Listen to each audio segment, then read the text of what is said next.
Good morning. It is Tuesday, December 28th. I'm Hattie Kaufman. And I'm John Roberts. We're sitting in for Harry Smith and Paula Zahn. Welcome to CBS This Morning. 17 now before the hour. Stay with us for the Toronto trio the kids really love, Sharon, Lois, and Bram. Till the hour, they've sold more than 3 million albums, are seen by millions of viewers daily, and they're on Broadway for the very first time.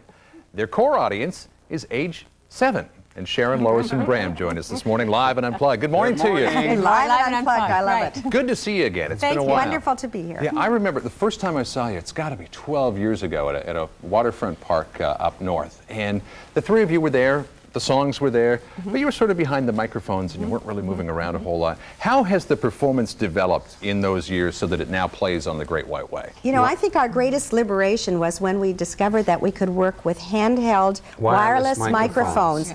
And therefore, we didn't need microphone stands, and we could start developing some choreography and some, using the term loosely, we don't exactly dance, but we move about the stage. I think it all sort of started as 3 singers behind 3 microphone stands and 3 monitors, and we've moved the whole distance. We have lavalier mics, we have handheld mics in this new production on Broadway. You got the elephant out there.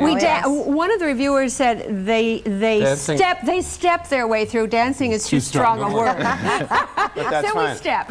And this show has a story. There's a problem. There's a quest and a journey, and we help to solve the problem along with the audience, and have a lot of fun in the process. You have said that you think that the greatest achievement of Sharon, Lois, and Bram is to reintroduce the idea of families making music together again. Why is that so important? Well, I think it's important, first of all, because families have so little time to be together doing anything other than, you know, wash your hands, go to bed, pick up the toys.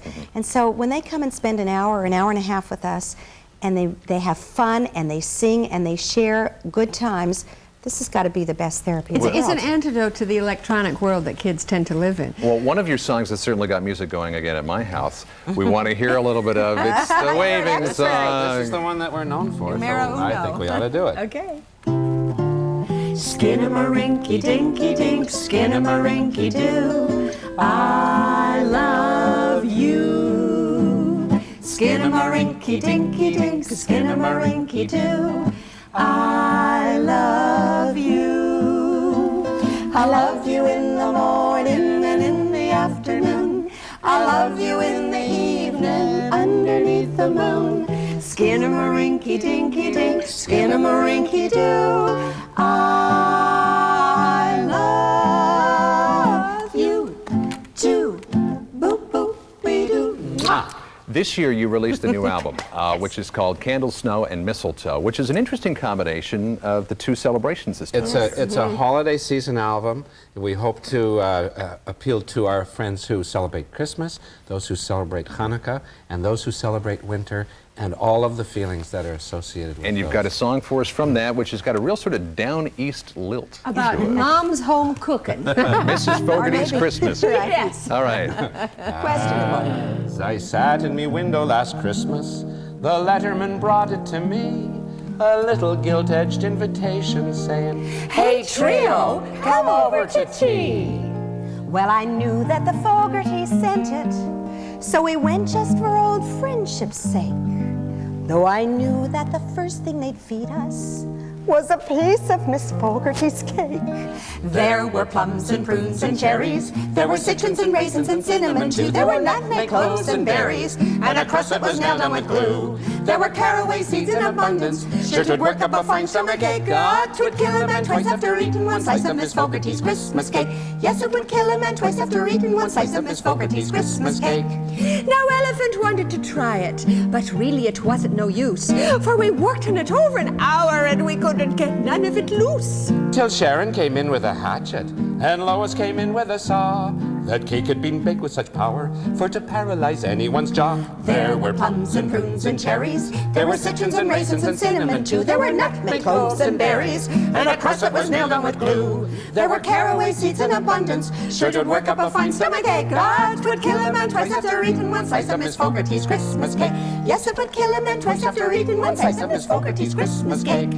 Miss Fogarty kept smiling and blinking away till she tripped over Elephant's sneakers and she dropped her false teeth in her tay. Ah, Lois, she said, you're not eating. Try a little bit more for me sake.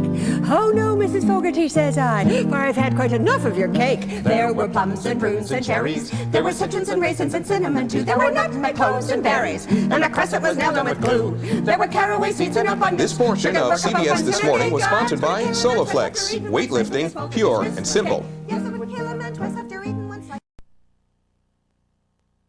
WNBC for New York. And now, Matt Lauer, Jane Hansen, and Joe Whitty. This is Today in New York.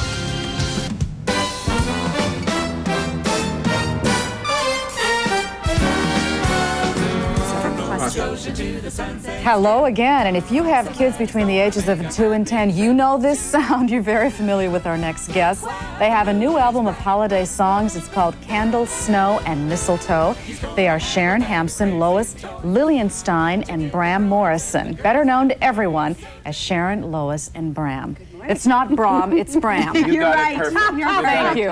Al corrected me wrong. Of course, Al's 6-year-old daughter loves you guys, watches The Elephant Show all the time. So we don't mind his mistakes. Okay, all right. The show is going gangbusters. Kids absolutely love it. Now you're about to open on Broadway the day after Christmas. It's a great day in our career. Can you This is our dress rehearsal day, and where our hearts are going pakata pakata. And you had to get up so early for it. Yes. What's the show like?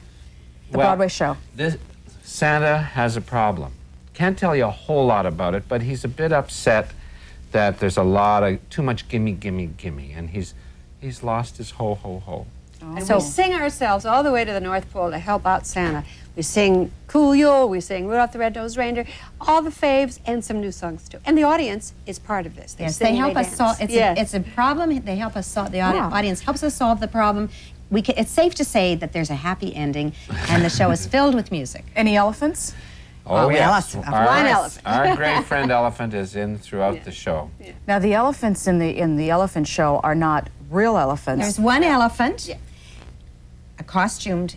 Don't tell the children. A costumed character. But have you ever worked with real elephants? Oh no. This one is real enough My for wife us. Ruth and I have ridden an elephant once. We did in Thailand. Very exciting. You guys started like some 15 years ago as folk singers. How did all of this develop into have today? The first record we made was called One Elephant. That's how